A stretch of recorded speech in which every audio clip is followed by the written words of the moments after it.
daquilo que são as reais competências e aquilo que realmente podem fazer. Sentem algum nível de responsabilidade nos cabeças de lista quando vão fazer promessas, fazem promessas condizentes àquilo que são as suas competências, ou sentem que só estão a falar porque devem falar alguma coisa que seja do agrado do eleitorado?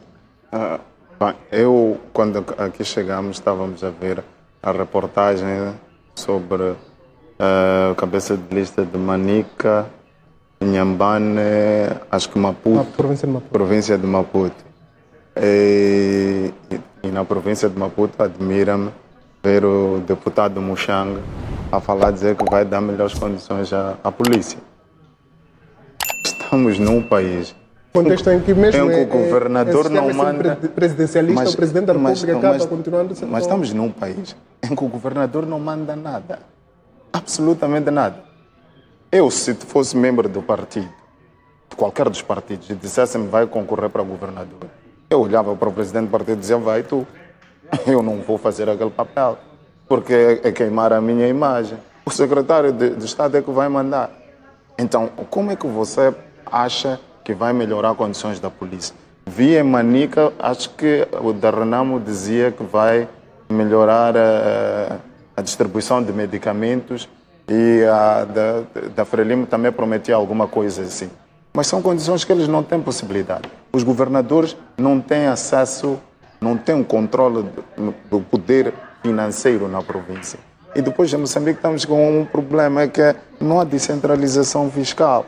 As províncias não têm capacidade de ter dinheiro efetivo e de discutir e ficar com uma parte da arrecadação do dinheiro. As províncias em Moçambique, temos províncias que são responsáveis por coletar grande parte dos impostos deste país. Mas este dinheiro está todo aqui em Maputo e parece que Maputo é o grande motor econômico do país.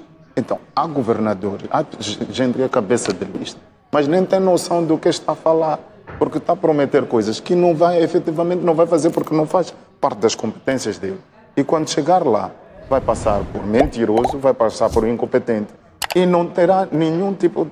E eu espero bem que após estas eleições, o partido que vence as eleições, bem, nós todos sabemos quem vai vencer.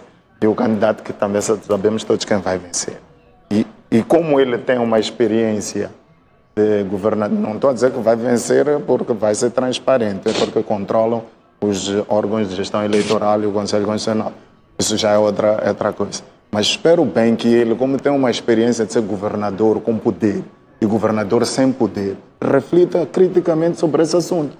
Porque senão, temos gente que está a aparecer, a prometer coisas que não fazem sentido nenhum, porque ser cabeça de lista numa província, ser governador numa província, neste momento, com as condições que sabemos, com os termos de referência para o governador, é uma pessoa que não vai fazer absolutamente nada. Então, é patético ver as promessas que alguns cabeças de lista estão a fazer. Tem a mesma sensação, Glécio, de que os cabeças de lista, principalmente ao cargo do governador, não têm a noção daquilo que podem e não podem fazer e vão prometendo coisas fora do seu alcance? Bom, é um pouco debatível.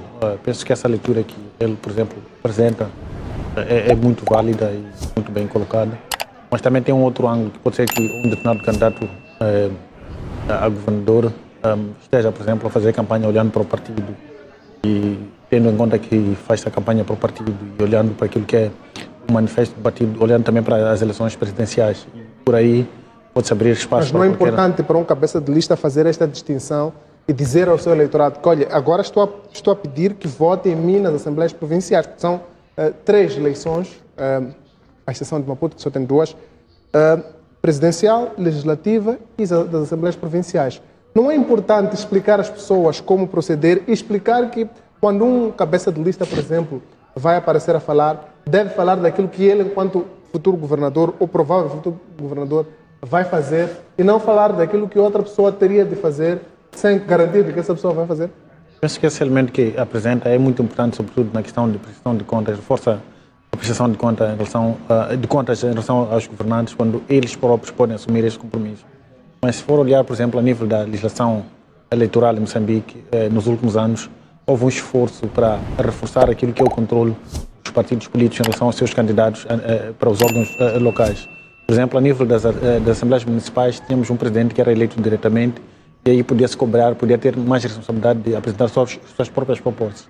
Mas agora mudou-se para um sistema de cabeça de lista e são listas fechadas, ou seja, do ponto de vista legal...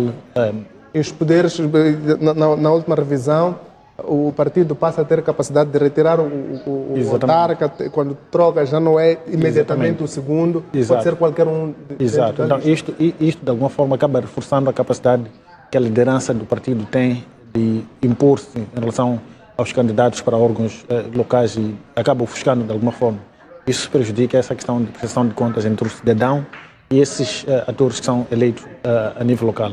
Mas eu queria trazer aqui um outro elemento. Para que ele não pense naquilo que ele próprio vai fazer e pense mais naquilo que o partido se compromete a fazer, seja na Assembleia Provincial, assim como na Assembleia da República? O ideal seria que ele pudesse se comprometer um pouco mais e apresentar as suas propostas reais de governação.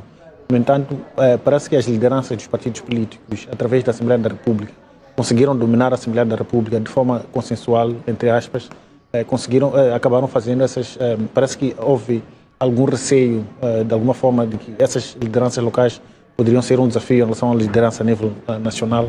Reforçou-se essa questão para reforçar também a questão da disciplina partidária. Isso, de alguma forma, acaba ofuscando este elemento que está aqui a trazer. Mas eu, em relação às mensagens que têm sido trazidas, queria trazer aqui um aspecto que, mesmo olhando para os próprios manifestos eleitorais, tem poucos elementos que nos permitem fazer uma monitoria real sobre o que é que, de facto, diferentes partidos políticos apresentam como propostas, tendo em conta que apresentam ideias mais filosóficas, não há um debate orientado, por exemplo, para questões de desenvolvimento, não apresentam, por exemplo, do ponto de vista de rácio, como é que querem melhorar, por exemplo, o rácio na área de educação, o rácio estudante, professor, por exemplo, diferentes outras áreas, na questão da saúde.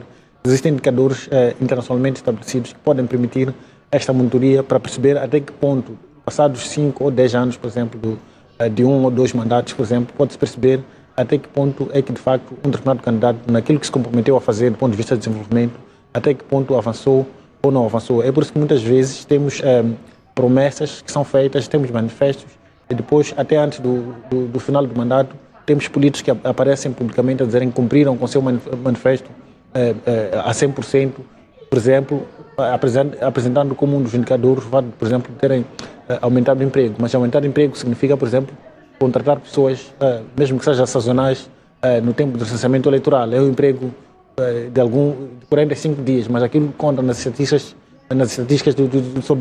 sobre o emprego.